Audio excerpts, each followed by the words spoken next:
Capítulo 134. Uma alternativa às sociedades literárias. Surge muitas vezes a pergunta: são as sociedades literárias benéficas aos nossos jovens? Para responder a essa pergunta, devemos considerar não apenas o objetivo declarado dessas sociedades, mas a influência que têm realmente exercido, como prova a experiência.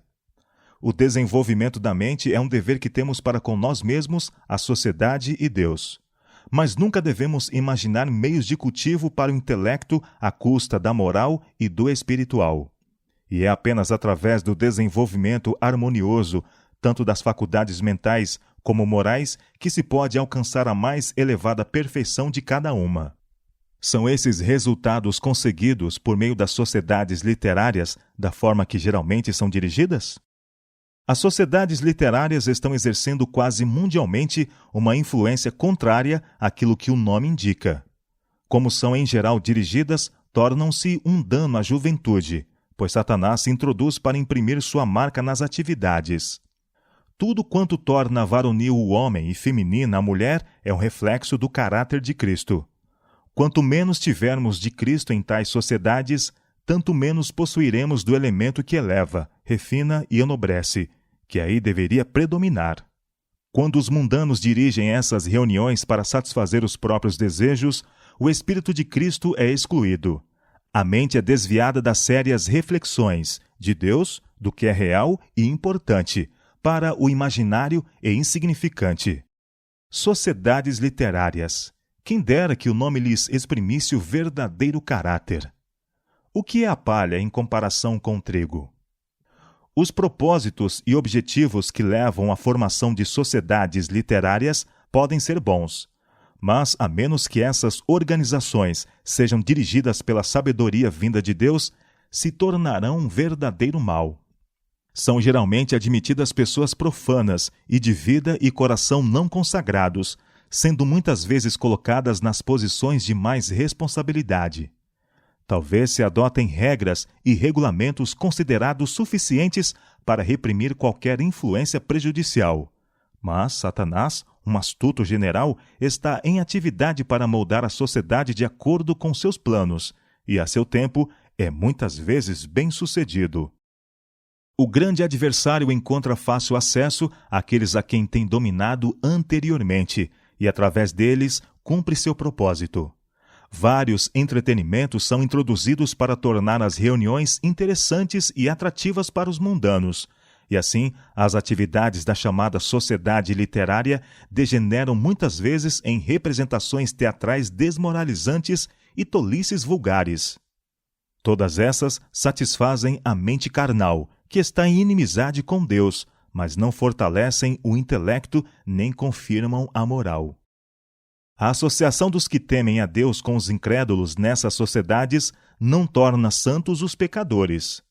Quando o povo de Deus se une voluntariamente com os mundanos e não consagrados, dando-lhes a prioridade, se afastarão dele pela influência não santificada sob a qual se colocaram. Por um pouco de tempo pode não haver nada seriamente objetável, mas a mente que não está sob o controle do Espírito de Deus não se entregará facilmente às coisas que se inspiram na verdade e justiça. Se tivesse até então qualquer gosto pelas coisas espirituais, teriam se colocado nas fileiras de Jesus Cristo. As duas classes são dirigidas por diferentes senhores e são opostas em seus propósitos, esperanças, gostos e desejos. Os seguidores de Cristo apreciam assuntos sóbrios, sensatos, enobrecedores, enquanto os que não têm amor pelas coisas sagradas não podem ter prazer nessas reuniões, a menos que o superficial e irreal constitua o aspecto importante do programa. Pouco a pouco, o elemento espiritual é dominado pelo profano, e o esforço de harmonizar princípios antagônicos em sua natureza demonstra-se um decidido fracasso. Tem-se feito esforços no intuito de formular um plano para o estabelecimento de uma sociedade literária que se demonstre benéfica a todos ligados a ela. Uma sociedade em que todos os membros sintam a responsabilidade moral de torná-la o que ela deve ser e evitar os males que muitas vezes tornam essas associações perigosas aos princípios religiosos. pessoas discretas e de bom discernimento, que têm viva ligação com o céu, que veem as más tendências e que, não iludidas por Satanás, avançarão no caminho da integridade, erguendo continuamente a bandeira de Cristo. Essas são as pessoas necessárias no comando dessas sociedades. Tal influência imporá respeito e tornará essas reuniões uma bênção, em vez de maldição. Se homens e mulheres de idade madura se unissem aos jovens para organizar e dirigir uma sociedade literária, ela poderia tornar-se tanto útil como interessante. Mas quando tais reuniões se transformam em ocasiões de brincadeira e risadas barulhentas, são tudo menos literárias ou próprias para elevar. Antes rebaixam tanto o espírito como a moral. A leitura da Bíblia, o exame crítico de seus temas, esboços escritos sobre tópicos que desenvolveriam a mente e transmitiriam conhecimento, o estudo das profecias ou das preciosas lições de Cristo, isso terá influência para fortalecer as faculdades mentais e aumentar a espiritualidade. A familiarização com as Escrituras aguça o discernimento e fortifica a mente contra os ataques de Satanás. Poucos compreendem que é um dever exercer domínio sobre os pensamentos e a imaginação. É difícil manter a mente indisciplinada fixa em assuntos proveitosos. Mas se os pensamentos não são devidamente empregados, a religião não pode florescer na alma.